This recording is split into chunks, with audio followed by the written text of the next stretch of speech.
ডাঙৰীয়া হেমন্ত বিশ্ব শৰ্মা ডাঙৰীয়া হেমন্ত বিশ্ব শৰ্মা ডাঙৰীয়া উদলাঙৰ ৰাইজ আৰাঙাটিৰ ৰাইজ আমাৰ এই অঞ্চলৰ পৰা আমি গৰিহণা দিছোঁ আৰু আমি দাবী জনাইছোঁ যে পাকিস্তানক উচিত শিক্ষা দিব লাগে। উগ্ৰপন্থী তেখেতসকলে যি উগ্ৰপন্থী পোহপাল দিছে এই উগ্ৰপন্থী পোহপাল দিয়া এই ৰাষ্ট্ৰখনক সমোলঞ্চে এই উগ্ৰপন্থী নিৰ্মূল কৰিব লাগে ৰাষ্ট্ৰখনক।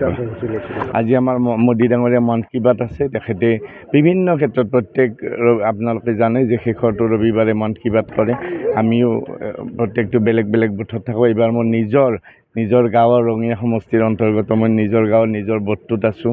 আপোনালোকে দেখিছে যে এইটো নিৰ্বাচনৰে সময়, তথাপিও ৰাইজে যে উলহ মালহেৰে মোদী ডাঙৰীয়াৰ আজি মন কী বাত শুনিবলৈ আহিছে আৰু মোদী ডাঙৰীয়াৰ যি নতুন কথা, নতুন চিন্তাধাৰা,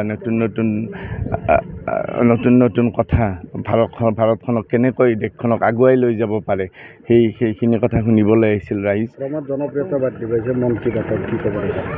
দেখিছে কেনেকুৱা মন কী বাতৰ নহয় মোদী ডাঙৰীয়াৰো জনপ্ৰিয়তা বাঢ়িছে। ভাৰতবৰ্ষৰো আজি বিশ্বগুৰু হৈছে। আপোনালোকে দেখিছে গোটেই বিশ্বই ভাৰতৰ পিনে চাই থাকে আৰু মন কী বাতত কেনেকৈ মানুহ ইয়াতেই নহয় গোটেই ভাৰতবৰ্ষতে কেনেকৈ মানুহ উলহ মালহে এক উৎসৱমুখৰ পৰিৱেশ হয় প্ৰত্যেকটো মন কী বাততে।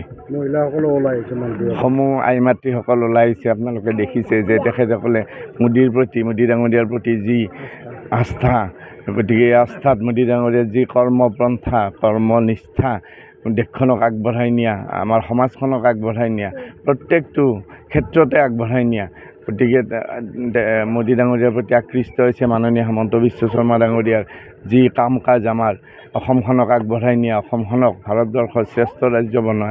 গতিকে তেখেতসকলৰ কাম কাজৰ ওপৰত আকৃষ্ট হৈ আজি সমূহ ৰাইজ ওলাই আহিছে। ভাৰত মাতা কি ভাৰত মাতা কি বিজেপি নৰেন্দ্ৰ মোদী মানে হেমন্ত বিশ্ব শৰ্মা ডাঙৰীয়া ভাৰত মাতা কি ভাৰত মাতা কি ভাৰত মাতা। कैसे उन्हीं वैज्ञानिकों ने चंद्रयान एक भारत के लोगों में जो आक्रोश है वो आक्रोश पूरी दुनिया में है। इस आतंकी हमले ऐसे विषयों पर काफी चर्चा करते थे। विज्ञान